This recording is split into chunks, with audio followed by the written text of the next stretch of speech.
अस्सलाम वालेकुम वरहमतुल्लाहि वबरकातुहू। असल में ये वीडियो बनाने का मकसद ये है कि चंद रोज कबल अशरफिया मस्जिद माटुंगा लेबर कैंप साइन में मुफ्ती अब्दुल समद के साथ कुछ मौलवी आए। आने का उनका मकसद था कि जो मुनाजरे की शर्तें रखी गई उसमें कुछ उनको चेंज करना था, कुछ बदलाव लाना था। वो बातें ना करते हुए वो लोगों ने मस्जिद के इमाम सैयद मुशर्रफ मदारी साहब को मारने की धमकी दी।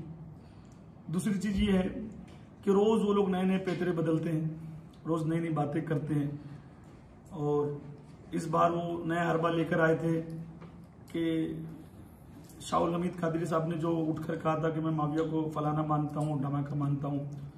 तो जब हम किसी के लिए मुनाजरा कर रहे हैं तो जाहिर सी बात है कि वो उसको मानते हैं, तभी तो उसके लिए मुनाजरा किया जा रहा है। अगर वो भी अच्छा मानेंगे और हम भी अच्छा मानेंगे तो मुनाजरा कैसे होगा? जब मुनाजरा होने का मकसद ही यही है कि हम एक तरफ से मुनाफिक मानते हैं, बागी मानते हैं, तुम मोमिन मानते हो, तुम कातिबे वही मानते हो, तुम खलीफा आदिल मानते हो, हक पे मानते हो, और हम नाहक मानते हैं, तभी तो मुनाजरा हो रहा है। फिर इस बात पे वापस से आके बहस करना, झगड़ा करना, मस्जिद के इमाम साहब को मारने की धमकी देना, फिर एक मौलवी को और लेकर आना, फिर उसको ऐलान किया कि मैं मुनाजिर हूं, जो कि बात तय हुई थी कि मुनाजिर का पहले नाम दिया जाएगा, तुम अपने दोगे हम अपने देंगे। फिर वो चीज भूल गए लगता मुफ्ती समद साहब के, उन्होंने कहा था कि तुम सवाल हमको लिख के देना, हम तुमको सवाल लिख के देंगे। जिंदगी में पहला मुनाजरा तो ऐसा भी हो रहा था कि सवाल जवाब पहले ले लो, दे दो। हम लोग उस पर भी हाँ बोल दिए। तो हर चीजों पे हाँ बोलने के बावजूद ये रोज नए नए पैतरे बदल रहे हैं, मारने इसकी उसकी धमकी जो दे रहे हैं। तो ये मारना किसी को या किसी को उल्टा बोलना आसान नहीं है। हिंदुस्तान है, हर आदमी को अपनी बात करने का हक है, हर आदमी को अपनी आजादी से जीने का हक है और अपने हिसाब से अपने धर्म को मानने का हक है। कोई किसी को मार नहीं सकता है, वरना वो कानून लगेगा कि जिंदगी में नानी माँ याद आ जाएगी जेल से छूटते छूटते, अगर किसी को कोई मारने की धमकी देगा। तो हर आदमी को अपने हिसाब से जीने का हक है। ये हिंदुस्तान है, यहाँ राम भगवान की भी पूजा होती है तो रावण के मानने वाले भी लोग हैं।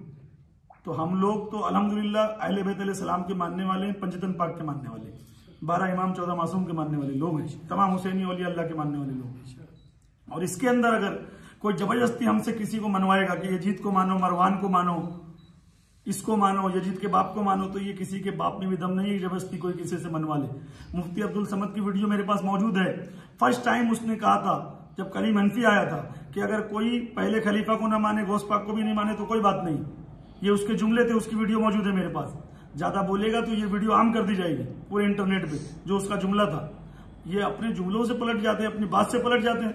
ये मस्जिद के इमाम को आके मारने की धमकी देते हैं। जब ये हारने लगते हैं मुनाजरे से या इनको लगता है मुनाजरा नहीं कर पाएंगे तो फिर ये यजीदियत पे आ जाते हैं, जो इनका असल मकसद है। यजीदियों का असल पेशा यही है, मारना, मारने की धमकी देना। उसने भी तो करबला में यही किया था, रसूल के बच्चों को मारने की धमकी दिया, मरवाया, कत्ल करवाया।